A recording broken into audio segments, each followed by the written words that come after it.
You're listening to a production of the National Media Archive. To learn more or volunteer, go to nationalmediaarchive.com.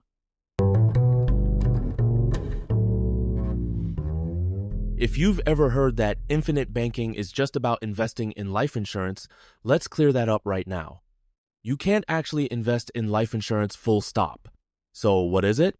Infinite banking is a financial strategy, not a product.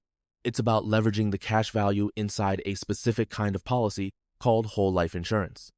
Think of it like the difference between a car and how you use that Corona's a tool. The other is a strategy. Whole life insurance is the car. Infinite banking is the road trip. Now, you might be thinking, so do I buy a policy and get rich? Well, ask any billionaire got wealthy from just owning a policy. It's how you use it that matters. So, in this episode, I'll break down the mechanics, benefits, and pitfalls of infinite banking so you can decide if it's right for your financial toolkit. Let's tackle a common misconception head on. Infinite banking isn't about investing in life insurance. That's like saying you're investing in your wallet because you keep cash in it.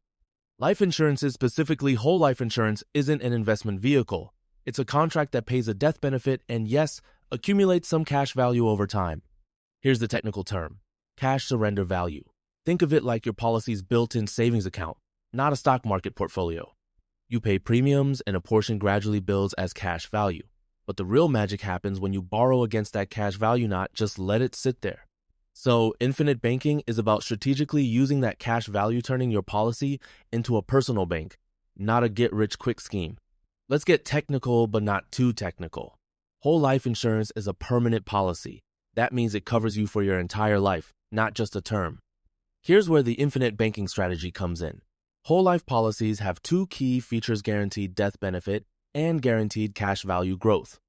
Now, the cash value portion grows at a compounded rate, meaning your money earns interest on top of interest. That's the kind of growth banks wish you'd ignore.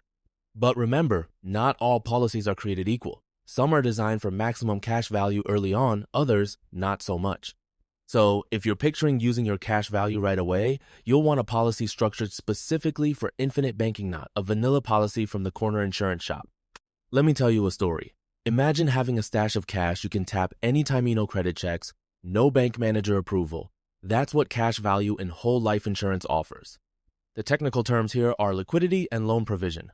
Liquidity means you can access funds. Loan provision means you can borrow against them. You might ask, isn't that risky? Good question. Unlike a bank loan, you're borrowing from yourself. Your policy's cash value is collateral, and the insurer sets the terms. Whether it's for an emergency, an investment, or a family vacation, you control how and when you use the money. That's power most banks don't offer.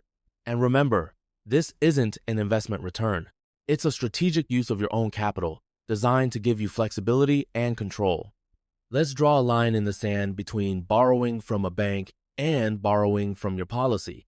When you go to a bank, you jump through hoops: credit checks, approvals, and restrictions on how you use the funds. With infinite banking, your policy's cash value is always available, no questions asked. That's called unstructured loan access in insurance speak. Now, you might wonder, doesn't that mean I'm just moving money around? In a way, yes, but you're also sidestepping the bank's profit margin. Plus, your cash value keeps earning interest even while you're using it. That's the compounding effect at its best. So, infinite banking gives you flexibility and ongoing growth, while traditional loans often mean rigid rules and lost opportunity costs. Now let's talk about tax advantages, one of the most misunderstood perks of infinite banking. The cash in your policy grows tax deferred. That means you don't pay taxes on gains as long as you leave them in the policy. Here's where the strategy comes in. If you access your cash value as a loan, not a withdrawal, you avoid triggering taxes. That's because loans aren't considered income by the IRS. Ever heard of modified endowment contract, or MEC? If you overfund your policy, it could lose these tax perks. So, structure is everything. This is why working with a knowledgeable advisor isn't just helpful, it's essential. They'll help you avoid tax landmines. Bottom line, infinite banking, when used correctly, lets your money grow quietly and efficiently without the taxman knocking at your door. Let's imagine the worst case scenario: lawsuit, bankruptcy, or creditor troubles. Did you know that cash value inside a whole life policy is often protected from creditors? This is called asset protection. In many states, your policy's cash value is shielded from lawsuits and bankruptcy claims. That's peace of mind no bank account offers. Now, you might ask, is this legal? Absolutely. Insurance laws are built to encourage long-term saving and family protection. On top of that, your transactions remain privatino bank reporting, no prying eyes. So, infinite banking isn't just about excess, it's about keeping your financial life safe from legal storms and public scrutiny. Let's zoom out. Infinite banking isn't just about your lifetime. Think legacy. When you pass, your policy pays a death benefit often tax-free to your heirs. That's called estate planning. It's how wealth-savvy families keep fortunes intact across generations, not just for today, but for decades to come. Here's the technical term: intergenerational wealth transfer. With the right structure, your policy's benefits can fund college, start a business, or provide a safety net for your loved ones. Now, picture teaching the next generation how to use these same strategies. Imagine the impact on your family tree. Legacy isn't just about money, it's about passing down knowledge and opportunity powered by infinite banking. So, how do you actually get started? First, work with a licensed, experienced agent who understands infinite banking, not just any insurance salesperson. You'll need a policy designed for high early cash value, think blended policy, or paid-up additions. These terms mean more money is available in year 1, not year 5. Next, go through underwriting. This is where the insurer checks your health and finances. Once approved, pay your first premium and wait about 30 days for your policy to be in force. After that, you can start borrowing against your cash value for any purpose: business, emergencies, or even investments. Remember, structure is everything, so partner with someone who helps you align your policy with your unique financial goals. Let's talk about pitfalls. First, underfunding your policy. If you don't put in enough, you won't have much to borrow in year 1. That's like buying a sports car and never putting gas in it. Another mistake: not understanding the rules.